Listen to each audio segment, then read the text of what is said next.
बृजमोहन जी, 1950 में जो हमारा संविधान बना था, बाबर ने, औरंगजेब ने उसकी शपथ ली थी क्या? ये एंटी हिंदू दंगा था, ये एक तरफा कार्रवाई हुई, एक तरफा हिंसा की गई। आप इससे इत्तेफाक रखते हैं? देखिए, मैं फिर से आपसे एक बात स्पष्ट कर दूं, नागपुर की जो घटना घटी है, चूंकि उस पर सरकार अपनी अभी जांच कर रही है। आज अभी तत्काल ये कहना कि ये पक्ष और वो पक्ष, मैं सोचता हूँ शायद ये इस मामले में बहुत जल्दी होगी। 104 लोगों को बीजेपी तो बहुत साफ साफ कह रही है, प्रदीप भंडारी ने तो साफ साफ बोल दिया कि ये हिंदू विरोधी दंगा था, हिंदुओं के खिलाफ हिंसा की गई, एक तरफा हिंसा हुई है, वो तो साफ साफ कह रहे हैं। मैं नहीं, तो प्रदीप भाई के पास इस प्रकार की जानकारी है, जो मेरे पास नहीं है। वो सरकार के प्रवक्ता नहीं है, जानकारी है, प्रवक्ता, लेकिन मेरे पास वो जानकारी और भाजपा के प्रवक्ता जाके सरकार का भी स्टैंड पढ़ो, सरकार का भी स्टैंड पढ़ो, नहीं है, मुझे बता दो कौन से हिंदू ने अपने हाथ में पत्थर लिया, कौन से हिंदू ने अपने हाथ में तलवार ली। मैं अपने शो पे, अगर मेरे से आप भड़क जाओगे तो मेरे खिलाफ पत्थर लोगे, तलवार लोगे, तो उसके मुझे ही गुनहगार बोलोगे क्या? कौन से हिंदू ने लिया? नाम तो बोलो, नाम बोलो।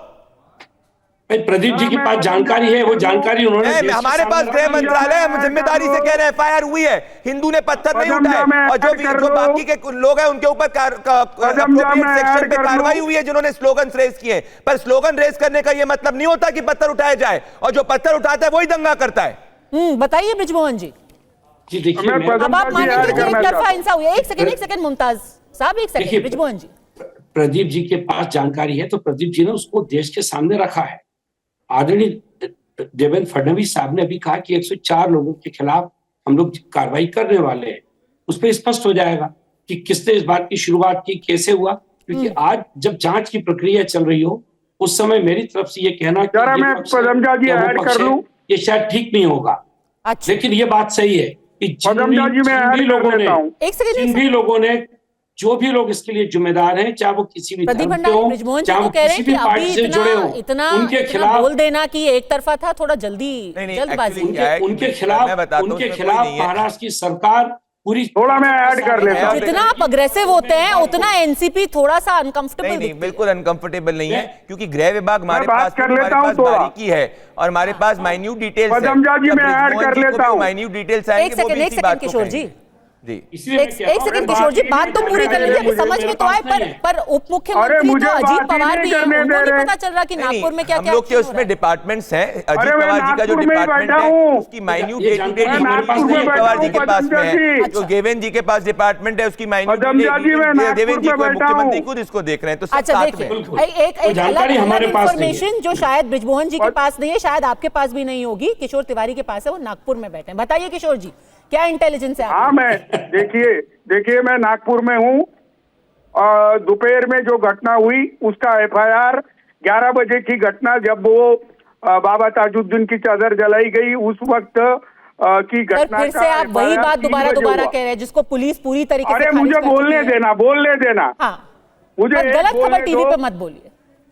हाँ, मैं एक मिनट पदमजा जी, मैं तुमको सच्चाई बता रहा हूँ कि उसके बाद 5 बजे, 7 बजे और 11 बजे तक अनकंट्रोल्ड जो प्रॉपर्टी डैमेज की गई वो केवल हिंदुओं की हुई और हिंदुओं पे अटैक होते रहा। किसने किया? और पुलिस ने प्रिवेंटिव एक्शन देर रात के 1:30 बजे ली, और जो डीसीबी इंचार्ज था वो नमाज पढ़ने चला गया था, और पुलिस की इनएक्शन से हिंदुओं की प्रॉपर्टी डैमेज हुई है। नहीं, अब तो आप खुद को कॉन्ट्रडिक्ट कर रहे हैं किशोर तिवारी जी। अब आप कह रहे हैं कि हाँ, हिंदुओं पर ही अटैक हुआ, और किसने किया अटैक, ये बताएंगे आप? किसने किया अटैक? हाँ, हिंदुओं पे अटैक मुसलमानों के युवकों और बच्चों ने किया, जिनको ये बताया गया कि कुरान की आयतें जलाई गई। किसने बताया ये, और क्यों बताया? अपने अल्लाह का अपमान हो गया है। किसने बताया? और ये सब गलत हुआ है। और संजय राउत पार्टी से निकाल देंगे आपको, प्रवक्ता पद से, सब बोलोगे तो आप। किशोर जी तो देखिए ना, प्रदीप भंडारी जी ने जो जानकारी दी है उसका समर्थन कर रहे हैं किशोर तिवारी जी। यही तो कह रहे थे प्रदीप भंडारी। जो सच्चाई है वही बता रहा हूँ। देखिए किशोर जी जो है तो अभी उबाटा में कभी उनके दिल की बात जुबान पे आ जाती है। किशोर तिवारी के पास तो जानकारी है, वो किशोर तिवारी उद्धव ठाकरे के पास भी दे, संजय राउत को भी दिया और कल सामना में छपा ऐसा ना हो, है कि डिबेट किस खत्म तरीके से कर वहाँ दे। दंगा हुआ, नहीं, किन लोगों ने हिंदुओं को मारा है, अरे और कौन पदमजा जी, मुझे ये अल्पसंख्यक बोलने समाज दो के ना। लोगों ने किस तरीके से वहाँ से हिंसा करी है। अरे किशोर तिवारी ने तो आंखों देखा हाल पूरा बता दिया है। ऐसा मुझे लग रहा है कि अबू बाटा को ये बात बोलने दो। सार्वजनिक स्वीकार करना अरे चाहिए समीर, कि इस मुझे दंगे के पीछे बोलने दो कौन था। बेटा। ऐसा ना हो डिबेट खत्म करते होते उनको संजय राउत का कोई व्हाट्सएप मैसेज आ जाए, कॉल आ जाए। देखिए, ये सुबह जो सामना में लिखा होता है और शाम को डिबेट में जो सच का सामना कराते हैं किशोर तिवारी जी, वो कई बार बिल्कुल ही अलग अलग होता है।